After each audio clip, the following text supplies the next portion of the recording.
Is this going to be the year you stop making excuses?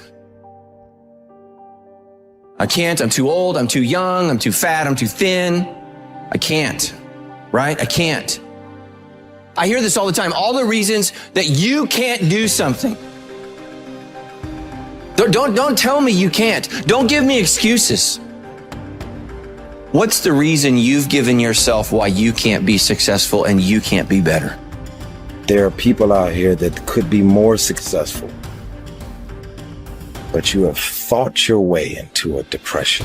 You have fought your way into gravitating and moving into the direction of anything and anybody that's negative. Everything about your life that you've decided that you've wanted for yourself is so negative, but yet you're expecting to produce positive results.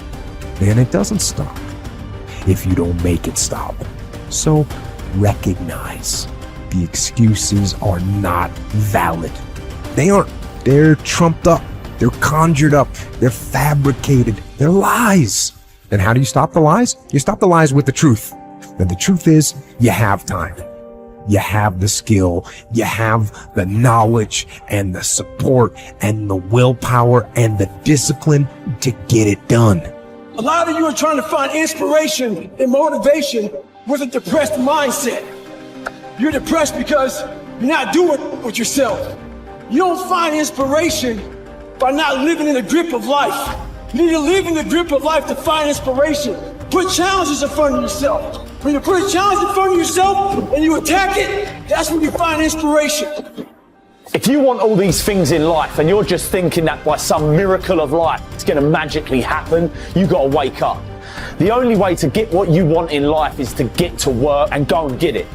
To look at all your adversity and all the excuses square in the face and push yourself out of your comfort zone to achieve what you want. I'm not going to allow things that I have no control over to control me. The only way to go about doing the work is get raw and get intense, get angry and aggressive, and make it happen for yourself. These test days, guys, these are the days that test your qualities. They test your characters. They test who you think you are. They test your fortitude. They test your endurance, your discipline, your grit, your dedication, your determination, your mental toughness, your character. Everyone wants to feel like a winner. And feeling like a winner requires that you win. You get the feeling of the winner by completing a task 100.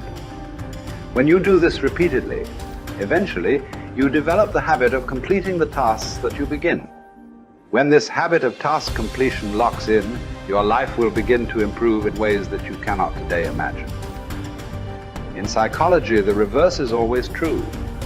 The incomplete action is a major source of stress and anxiety. In fact, much of the unhappiness that people experience is because they have not been able to discipline themselves to follow through and complete an important task or responsibility. If you have ever had a major assignment that you have been putting off, you know what I am referring to. The longer you wait to get started on an assignment and the closer the deadline approaches, the greater stress you experience. It can start to keep you up at night and affect your personality. But when you finally launch into the task and push it through to completion, you feel a great sense of relief and well-being. It is almost as if nature rewards you for everything that you do that is positive and life-enhancing. At the same time, nature penalizes you with stress and dissatisfaction when you fail to do the things that move you toward the goals and results that are important to you. Pick something, right? Pick something, a nameable goal, and then try to implement it. And what'll happen is you'll learn a lot by trying to implement it. And one of the things you might learn is what a slightly better goal might be. You know, because if you try something diligently and you succeed or you fail, you're going to learn from the effort expended in the detailed implementation of the goal. It's going to inform you. It'll also transform you physiologically. It does that at a very basic level, neurophysiological level. You will be slightly different as a consequence of the attempt. And what that'll mean is that the next goal you pick will be a little more suited to you. And so it's this kind of pathway, right? It's like maybe the goal you should be attaining is here, but you don't know that because you're clueless. And so you aim there. Well, it's better than there. And it's not nothing. It's not cessation of movement. And, you know, if you're supposed to go there and you go here, but you walk diligently towards it, you're a little closer once you get to here than you were here. And it's this oscillating self-corrective process that leads you to the final star. And you have to be willing to engage in erroneous experimentation to manage that, but it is a self-correcting process. And so one of the things I always talk to my clients about is, well, let's try something, you know, and we'll reserve to ourselves the right to alter our trajectory. And then I would use as a corrective there, because you might say, well, how do you know when you're not just giving up, right? Instead of thinking maybe you need a different goal. And I would say, well, you can, if you're really concerned about your proclivity for self-deception, you can enter into a contract with yourself that you won't replace any goal you've set with a goal that's easier.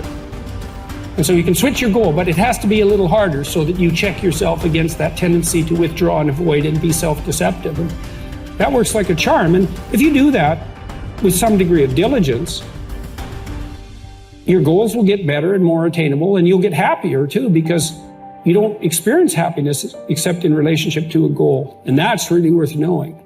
You know, and that's another thing to think about too. If your life is meaningless, well, you're not pursuing a valued goal. I mean, you might be depressed too, and sometimes that can be like an illness, you know, or something that is really wrong with you. But a good rule of thumb is that if you find no joy in life, there's a very low probability that you're pursuing a goal that you regard intrinsically, like in the depths of your temperament, as worthwhile. And that's technically true, because we do in fact experience most of the positive emotion, let's say, that's associated with emotions like joy. We experience that in relationship to a goal. So, well, then you want to find a goal that regulates your negative emotion and that brings you a certain amount of positive emotion and that expands your competence as you pursue it. And you will experience that as meaningful. That's really what meaning signals. Meaning signals you're doing all those things. You say, well, that's not real. It's like, don't listen to the semantic chatterbox so much, right? There's levels of you that are far wiser than that. And you can watch what happens to you instead of noticing what you think. The way that you develop courage and confidence is with knowledge and skill. Most fear and doubt arises out of ignorance and feelings of inadequacy of some kind. The more you learn the things you need to know to achieve your goals, the less fear you will feel on the one hand, and the more courage and confidence you will feel on the other. Think about learning to drive for the first time. You were probably extremely tense and nervous and made a lot of mistakes. You may have driven erratically and been a danger to yourself and others. But over time, as you mastered the knowledge and skills of driving, you became better and better and better, and your confidence increased. Today, you can quite comfortably get into your car and drive across the country with no fear or worry at all. You are so competent at driving that you can do it well without even thinking about it. The same principles apply to any skills you need to learn to achieve any goal you can set for yourself.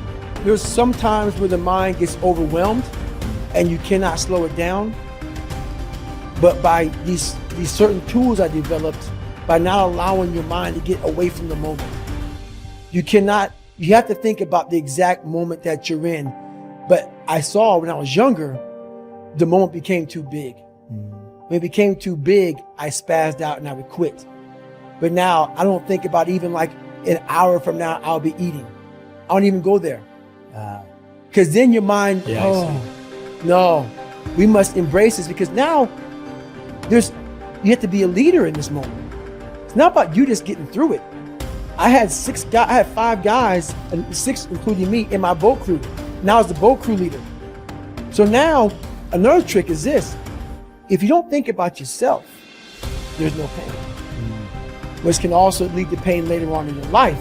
But in these moments when you're struggling, if you are a true leader and you're worried about your men or women beside you, your mind doesn't care how cold you are anymore. Your mind's only worried about taking care of the men and women beside you.